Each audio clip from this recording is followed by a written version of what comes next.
Qui était Napoléon Bonaparte? Napoléon était un grand chef militaire et empereur de la France. Il est né le 15 août 1969 à Ajaccio en Corse et son père, Carlo Bonaparte, était avocat à la cour du roi de France. Napoléon était issu d'une famille aisée. Il a pu fréquenter les meilleures écoles et recevoir une bonne éducation.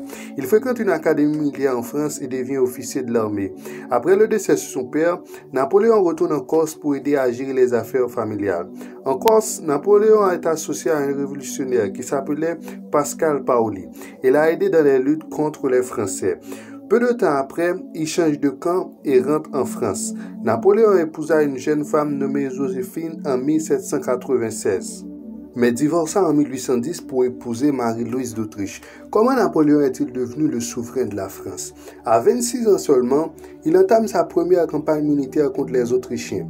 Grâce à ses incroyables capacités de leadership et de guerre, il a conquis la péninsule italienne et est devenu un héros national.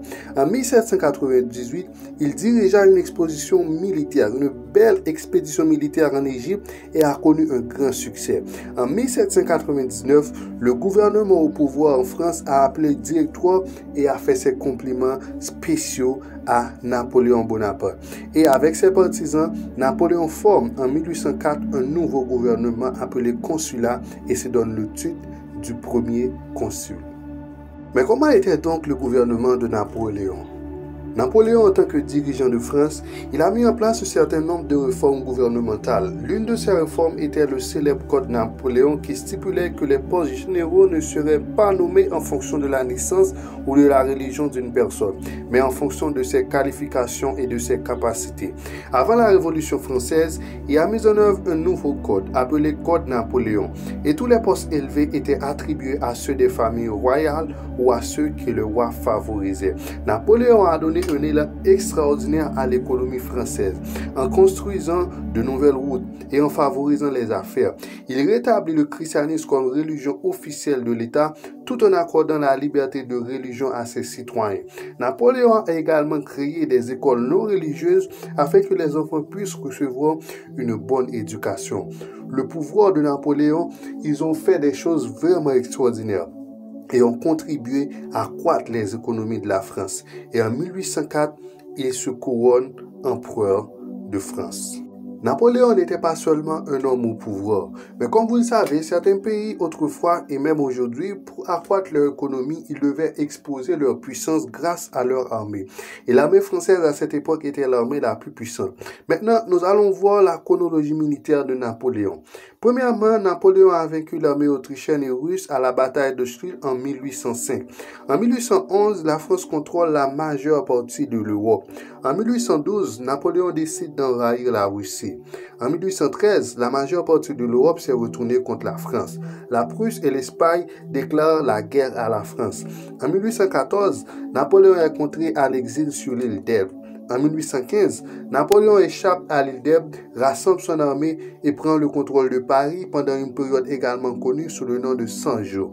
En 1815, en juin exactement, les armées anglaises et prussiennes, dirigées par Wellington et Blücher, battent Napoléon à Waterloo. Cette fois-ci, Napoléon est devenu contraint à l'exil sur l'île de Sainte-Hélène. Bonaparte est mort le 5 mai 1821. Maintenant, nous allons voir 5 faits intéressants sur Napoléon Bonaparte. Le surnom de Napoléon Bonaparte était Petit Caporal. Mais pourquoi on l'appelait Petit alors qu'il était un grand caporal?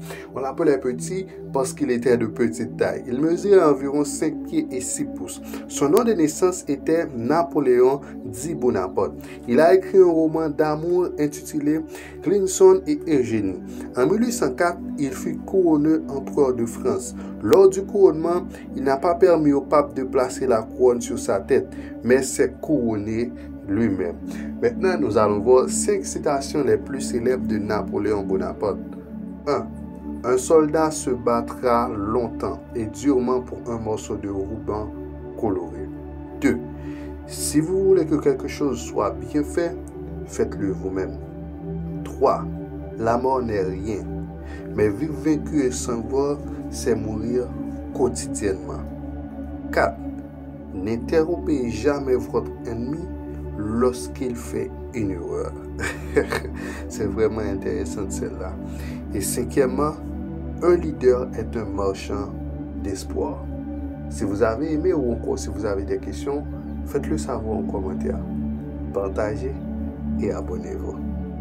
Au prochain épisode.